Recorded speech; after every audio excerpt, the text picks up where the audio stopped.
Hi guys, welcome back to my channel. My name is Alyssa. If you're new here, thank you for joining. Um, so today, I guess we're going to be talking about my traumatic birth experience. I'm going to try and make this really quick because my husband is downstairs with the baby at my in-laws' house. I was just cleaning up a bit because we're getting ready to move back in here, and then we have some stuff that we have to do. Super stressful situation. Anyways, that's besides the point. So I had to be induced at 35 weeks. It was getting pretty dangerous. I could barely walk. I was in so much pain. My back was killing me. I couldn't stand for more than 10 minutes at a time without being in excruciating pain. And then it came to, like, one time I went to the hospital. I was getting a little hungry again. I was going to eat my fifth snack of the day on top of the 2 meals that I already had, breakfast and lunch. And I was laying in bed, so I went to stand up, and I had a really bad pain on, like, my side right here, stretching all the way down. And I got a little worried, but I was like, oh, maybe it's just a sore or something. I'll try and stretch. I went to stretch up. I didn't feel like I had to pee at all. Okay, I'm going to preface it with that. I did not feel at all like I had to pee. So I stretched up. The pain went shooting down, and a bunch of liquid came out. I wasn't sure what was going on. I wasn't sure if maybe my water broke. Also, excuse my nails because I was in the middle of doing them and I did not finish. So again, I thought my water had broke. I didn't know what was going on. I was in so much pain. I literally dropped to my knees. I was trying to call everyone. I was freaking out. I didn't know what to do. The doctor's office, they did answer, and they're like, yeah, find a way to come on in. If you need us to, we'll send an ambulance. My mother-in-law took me. Okay. They didn't send an ambulance. They didn't need to. So I went in, they ran some tests, and then the doctor that I was seeing that day, because they have different attendings and different residents, the one that was available at that moment, Dr. Johnson, he actually said, hey, you're on the verge of starvation at this point. So I need to know how much you've been eating. Are you starving yourself? I was like, no, I was going to eat my fifth snack of the day. And even on the way over here, I was eating. I still ate my snack, okay? I was hungry. I'm not going to put that aside. I also had another snack while I was in the hospital. And they watched me do it because they ran another test. It's a sample around the cervix. I think it's to check the proteins. I could be wrong. Because that's supposed to be a way to determine when you're going to go into labor. Like your body not being induced, your body naturally doing it. So they were like, oh yeah, you're good. Go ahead, eat your snack. And then they started running other tests because I still didn't know it was wrong.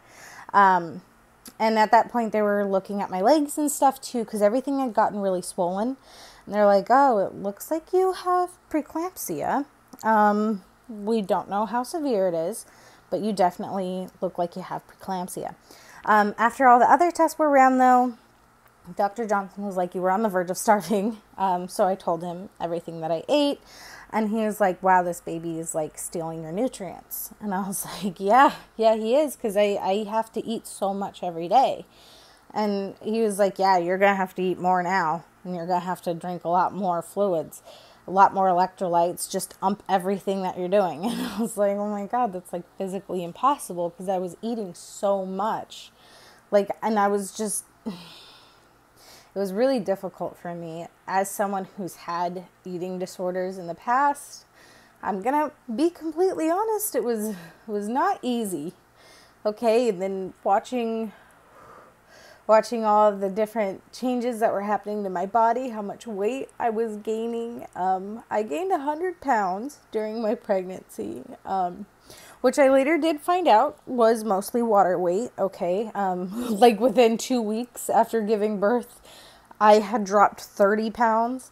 Another 2 weeks after that, another 30. And so I was 300 pounds.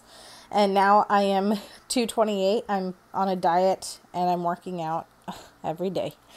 Twice a day, actually. I just upped it to twice a day last week. So, anyways, when I did eventually need to be induced, it turned out I was severely preeclamptic. My blood pressure was extremely high. The moment that they decided to pull me in for a C-section, my blood pressure was 167 over 115. I'm trying really hard not to get emotional, but like, I'm going to be honest, it was scary for me. It really was. They said that it was a stroke risk.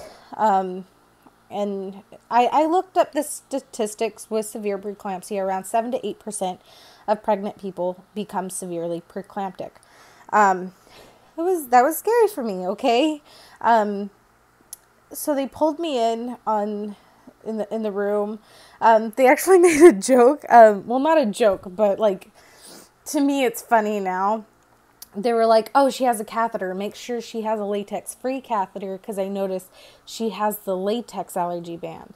And they're like, oh, yeah, don't worry. She's the reason why we double-check now, because a week before, they accidentally gave me a latex catheter, and I started going through anaphylactic shock. But it's a hospital that's normally latex-free, and I met with the director and everything, and she was like, what do you want us to do about this? And I was like, just relabel them and, like, double-check, like, that's it. That's all I ask, like, I'm alive. You guys ended up saving me. You guys ran $1 million worth of tests to make sure that I was okay and that the baby was okay. So, like, yeah, it's okay. Like, you guys were also extremely busy that night. You guys should have seen the parking lot that they had. It was completely full. People were rushing in and out. It was, like, really rough on the staff. I do not blame them at all for what happened, because mistakes do happen. They're originally latex-free, but because of COVID, they had to outsource a lot of their materials. So they ended up getting some latex catheters. A lot of the staff is not used to having the different ones in stock now. So it's like, mistakes happen. I'm not going to beat anyone up over it. I'm not going to demand someone's head on a stake or anything. It's like, just relabel them, make sure, like, everyone knows, like, send out an email or something, make sure everyone gets it, and she was like, yeah, no, I totally understand. She told me, like, hey, my brother is actually severely allergic to latex as well. And the only reason that I didn't die was because they gave me a steroid shot, because they had fully decided to induce me. I was getting really bad headaches and migraines, blurry vision, and spots in my vision, which they told me could be permanent. Luckily, they weren't. I'm very lucky that they were not permanent. It was very scary. Anyways, so when they pulled me in for the C-section, wow, oh my God, no one tells you that they push on your stomach. Like, they literally, it's like, it's like, not cool. No one told me that. Why did no one tell me that? That was, wow. Oh my God. Ooh. Okay.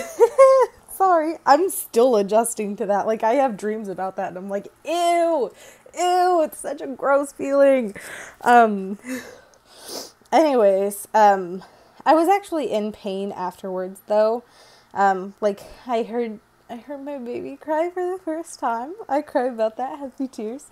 It's very exciting stuff, like hearing your baby, like, make noises and, like, signal that they're alive and breathing. It's amazing, and, wow, I'm crying so much, and I'm an ugly crier, you guys. Okay. Oh, it's getting dark, too. Oh, crap. I hate walking outside in the dark. It's scary. Okay, anyways, I gotta hurry this up. So I did... Whew. I'm gonna have to cut this part out. My bad. Okay. I was in pain, and they later told me, oh yeah, it's because we had to pull your uterus out momentarily because it wasn't firming up, and they had to put stitches inside of my uterus. Or not, like, necessarily inside, but, like, on my uterus, and Dr. Adler was the one who did my C-section. He said that seemed to work at the moment. We're going to send a note out to your doctor that you normally see, which is another doctor, Dr. C. He's like, yeah, and you'll just be able to go see him and he'll do a check, make sure everything's going okay. And I said, all right. So I didn't know how bad it was until I couldn't walk. I couldn't walk the entire day after. And then I also found out that I started hemorrhaging out on the table. I actually knew that they started a blood transfusion because I still had the IV in my arm. I had both IVs in my arm. In fact, I have a scar from the one that was over here. I just need to kind of try and find it. It's like it's right there. There's a little scar. Can't really see it that well, but yeah, okay. But I had both of them in. So I knew that they started a blood transfusion, and I thought, they probably do that to, all patients or something. It turns out they don't. And I actually ended up fainting. The next thing I remember after being in all that pain was waking up in the ICU with people surrounding me. I didn't see my baby and I didn't see my husband. So I was freaking out, what happened? Where am I? That normal kind of stuff. I kept going in and out of consciousness. I'm so sorry. This is probably so gross because I'm sniffling and everything. Okay. Whew. Yeah, so I couldn't walk for the entire day afterwards, and then I ended up needing assistance every single time I tried to stand up, and that continued on for 3 weeks after I gave birth. In fact, I had a walker that was issued to me by my insurance. I had to go to physical therapy, but I'm healthier now. I can walk. I can move my legs. I still have some spots that are very numb.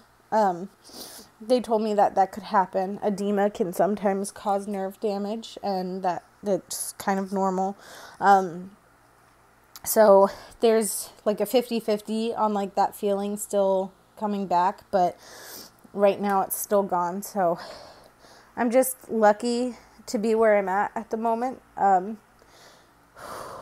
It's, whew, yay. And then I also developed a rare skin condition afterwards. In fact, it just recently went away. It's called postpartum PUP.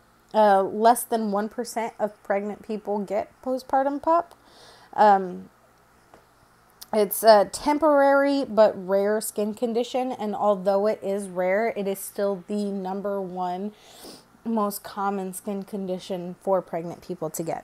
So it's rare, but it's the most common, so pregnant people don't normally get skin conditions based on their pregnancies, I hope that makes sense. But yeah, so that is my my traumatic birth experience. If anyone has any questions, comments, or concerns, go ahead and leave them down below.